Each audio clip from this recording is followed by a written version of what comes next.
Okay, imagine this for a second. You're a UN aid worker, right? You're deep in a really dangerous region, maybe on a critical mission, Yeah. and suddenly you get injured. Now, who steps up? Who's responsible for making sure you get compensation? That's a tough spot. And maybe even more basic, who even has the legal standing, the right to ask for that compensation on the world stage? Exactly. It wasn't always clear. Well, today on the Deep Dive, we're getting into a really foundational legal case that tackles exactly those questions. We are. We're looking at the 1949 Advisory Opinion from the International Court of Justice, the ICJ. Right, and this whole thing kicked off because of some tragic events involving UN people, UN agents. It did indeed. And this document, this opinion, it gives us a fascinating window into how international law actually changes, how it adapts, especially to protect people working for peace. So our mission today is basically to unpack this really pivotal ICJ opinion. We want to uncover the surprising legal personality of the United Nations. That's a key concept here. And explore what that means for diplomacy, for international relations, and maybe most importantly, for protecting UN agents out in the field. It was, and honestly still is, a revolutionary ruling in many ways. Okay, let's set the scene a bit. Where did this all start? You mentioned tragic events. Right. The UN General Assembly, back in late 1948, they talked about a series of tragic events that had lately befallen agents of the United Nations, people getting hurt or worse while doing their jobs. That sounds serious, so they needed to act. Urgently. There was a resolution, December 3rd, 1948, because the UN Secretary General needed, and I quote, to act as efficaciously as possible to get reparation if it was due. Basically, can we claim damages? So they turned to the lawyers, the highest court. They turned to the ICJ. The General Assembly put two very specific legal questions to the court. Okay. What were they? The first one was kind of two-parter. Does the UN as an organization have the capacity, the legal ability, to bring an international claim against a state it holds responsible for damage? A claim against a country. Yes. And specifically, damage caused, Part A, to the UN itself, its property, its operations, and Part B, damage caused to the injured agent, the person, or those entitled through them, like their family. Okay, so damage to the UN and damage to the person. What was the second question? The second one really follows from that second part. It asks, if the UN can claim for the agent, for the individual, how does that square with the rights of the agent's own country, their national state? Because usually it's the home country that steps in, right? Yeah. Diplomatic protection. Precisely. So you potentially have two parties, the UN and the home country, who might have a claim. How does that work? Who gets priority? Oh, that too. Okay, before we dive into the court's answers, maybe we should quickly clarify some terms, like how the court saw them. Good idea. So when the court says the organization, it's simple. They mean the United Nations. Right. And state. That means the government responsible could be a fully recognized one, de jure, or just the one actually in control on the ground, de facto. And agent. That sounds broad.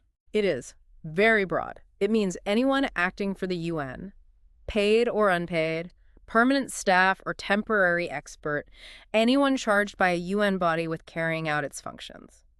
Basically, if you're doing the UN's work, you're an agent for this purpose. Okay. And one key assumption for this opinion, they assumed the damage happened because a state failed in its duty to protect those UN agents while they were working, a breach of international obligation. Okay, so that brings us to the absolute core of it. What does it even mean for something like the UN, an organization, to have the capacity to bring an international claim? Yeah, that's the million-dollar question, legally speaking. We know countries do it. France sues Germany or whatever.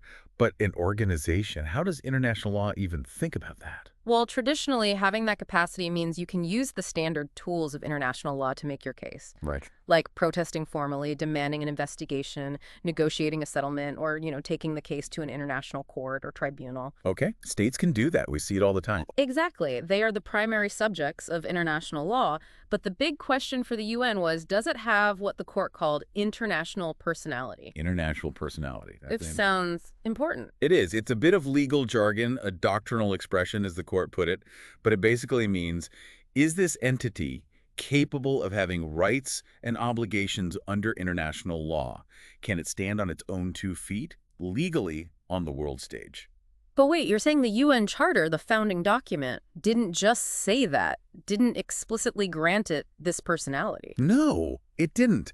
That's what makes this case so interesting. There's no single sentence in the charter saying the UN possesses international personality. So how did the court get there? Did they just sort of invent it or find it hidden somewhere? Huh? Not quite invent it. They looked deeper. They didn't just read the literal text. They looked at the characteristics the charter gave the UN, the purposes it was designed to achieve. Okay, like what? Well, international law isn't frozen in time, right?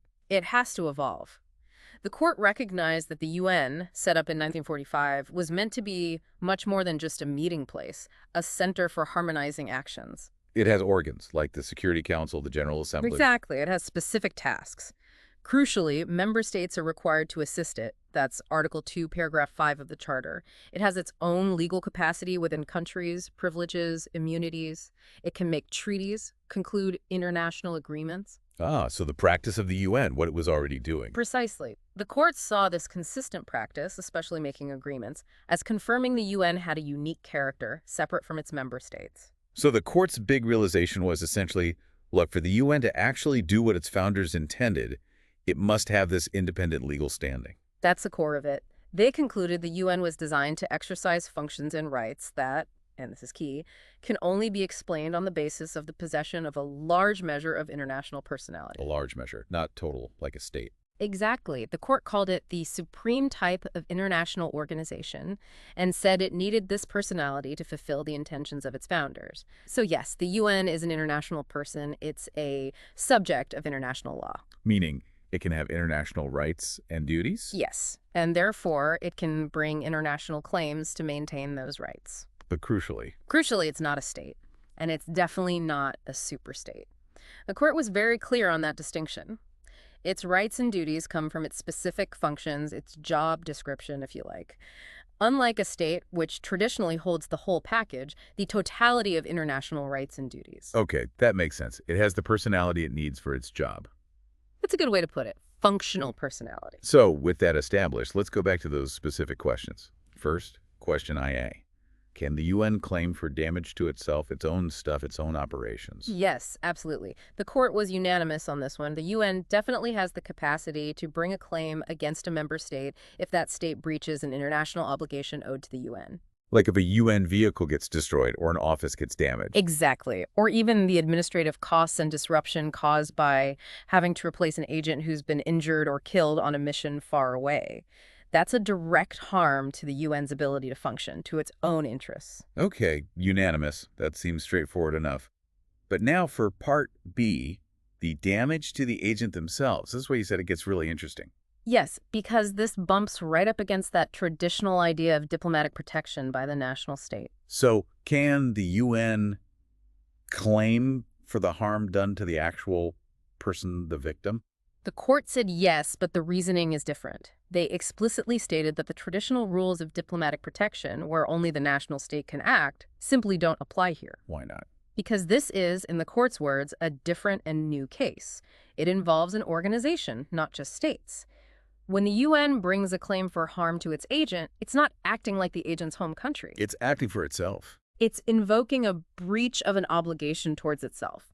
The idea is that the state responsible failed in its duty to the UN to ensure the safety and effectiveness of its agent. The harm to the agent is evidence of that breach against the organization. Okay, that's a subtle but really important distinction. The claim is based on the UN's own rights being violated. Precisely. And the court found this capacity wasn't explicitly written down, but it was a necessary implication arising from the Charter. A necessary implication. That sounds like functional protection. Can you unpack that a bit more? Why was it so essential? Sure. The court laid out several reasons why this power, while not spelled out, was implied and essential to the performance of its duties. Yeah. First, UN agents often go on, quote, important missions to be performed in disturbed parts of the world.